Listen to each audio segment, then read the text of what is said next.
Right, so what we have here, again, question 16, is a rather conceptual point that, and I think the best way to explain it is to use examples. With absorption costing, we absorb overheads into the stock. Now, here's your situation. Imagine you make 100 units of a product and you sell 80 of them. Now, if you have overheads worth £1,000, under marginal costing, this entire cost will go through the period. So imagine you make, I don't know, it doesn't matter, revenue of 5,000. Your total cost of 1,000, that overhead, that production overhead will go through, that fixed production overhead will go through the year, and your profit will be 4,000. I mean, I'm not even talking about the materials. But under absorption costing, you see, this £1,000 is absorbed over the 100 units, which means that because we absorb it over the 100 units, any closing inventory, if we do have any, as we do in this case, the absorption costs in that closing inventory won't be in this period. They'll move into the next period, won't they, with the opening inventory? So the opening inventory would have some direct material and indirect labor, but they will also have some of that overhead moving in. So that means that that overhead escapes this period under absorption costing. And as a result of escaping this period, as a result of absorption costing, the costs are less and therefore the profits are higher. So when you have a scenario where you sell less than what you produce, or you produce more than what you sell, or in other words, where you have closing inventory as a result of more production, you will have a higher profit with absorption costing because some of the costs have escaped into the next period. Or in other words, you will have less of a profit because the full overhead cost has gone through the year. Which now means when we come into the next period, imagine you already have these 20 units sitting there and you produce only 80 because you're only selling 100, but you've sold 100. So which is what this question is saying. What happens when, for example, inventory levels are reduced, or what you don't have is where you've produced less than what you've sold. What you now have coming into this year are those overheads from the previous period. So because you have overheads coming in from the previous period, in absorption costing, costs will now be overall higher. You will still have the production costs of that year, of that period, forgive me. So in this case, in marginal costing, you will only ever have those period costs of 1,000. But in absorption costing in this period here, you will have, I don't know, maybe say £100 coming in from the previous period, as well as the £100 of this period.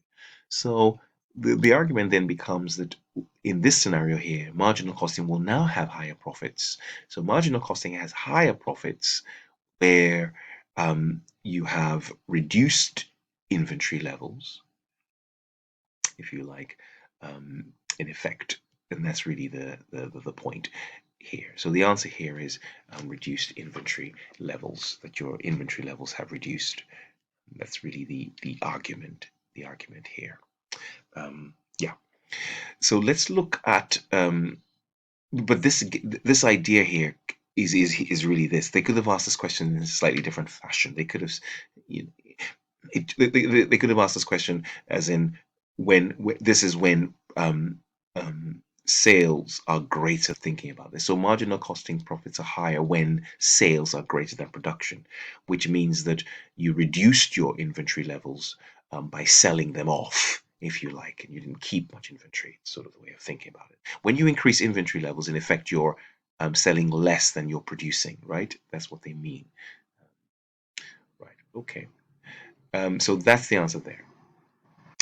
Again, here you are manufacturing these things large, you're producing large numbers in different colors, and therefore, because you're producing large numbers, again, of different items, again, this naturally ends up being a discussion about batch systems. Now, this is a technical term. The fact that you know you need to make some additional doors means that you need to go out and buy more material, and in effect, because you need that material, it is variable, but the technical term is engineered costs. So engineered costs are variable costs that you need for that production. You need to get the material. There's no sort of roundabout way of doing this. So you need to actually get that. Discretionary costs are like training costs, fixed costs that you need to spend time discussing if you need them or not.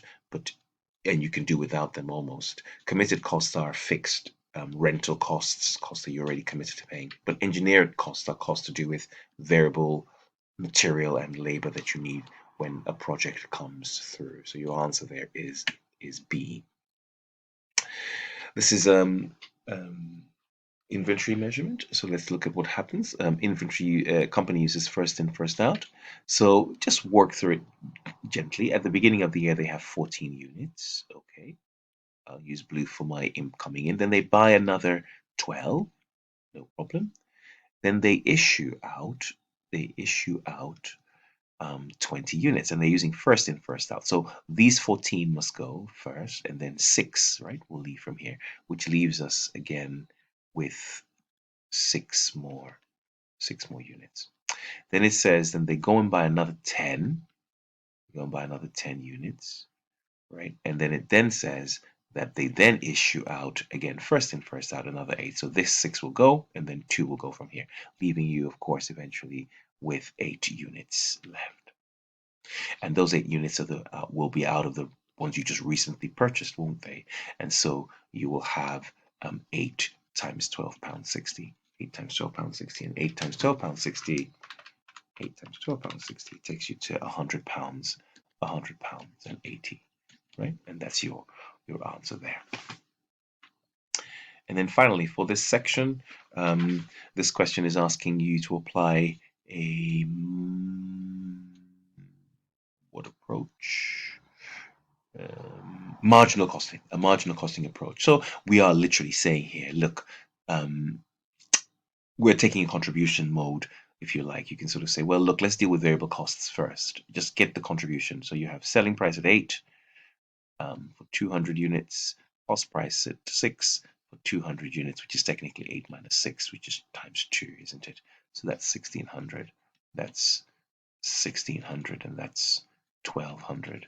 And then you have 400 as your contribution, and then take off this monthly manufacturing fixed cost of 260, and you have a profit of 140.